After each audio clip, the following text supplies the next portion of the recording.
Hoxe, en receitas galegas menos coñecidas, as chulas de calabaza. Unha sobremesa o doce que se fai na tempada de colleita das cabazas. Por iso un doce que se asocia moito co Samaín.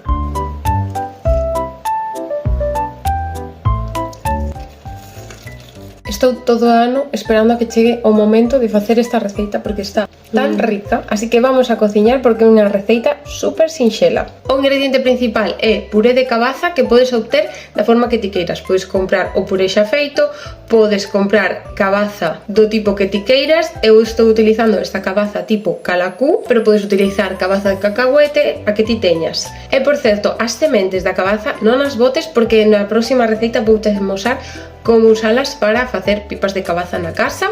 Aquí aproveitamos todo. O que máis tempo leva é pelar a cabaza e unha vez que temos pelada témola que cociñar. Eu fixen a cocida, pero podese facer no forno, no microondas, e unha vez que está ben blandiña, colamos toda a auga e batimos ata que quede un puré. E agora xa empezamos ca receita. 200 gramos de puré de cabaza, 100 gramos de fariña de trigo, 5 gramos de azúcar, pero é opcional, 5 gramos de polvo deste para o forno, para que suba, pero tamén é opcional.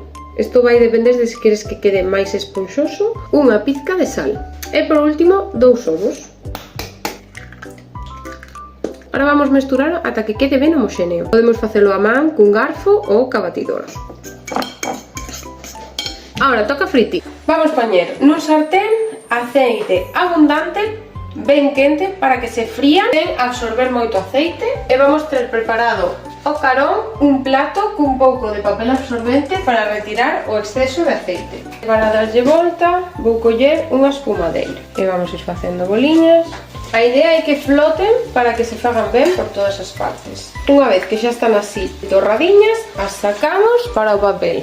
E xa vedes que se fan nun momentiño porque o aceite está moi quente. E como vistes, o meu truco para usar menos aceite é usar unha sartén máis pequeniña e así podo facer as chulas como elas precisan, que é flotando, sen gastar moitísimo aceite. Ahora que xa escurreron o aceite e non queiman, pero ainda están quentiñas, vamos rebozalas. Aquí preparei unha mistura entre azucre e canela.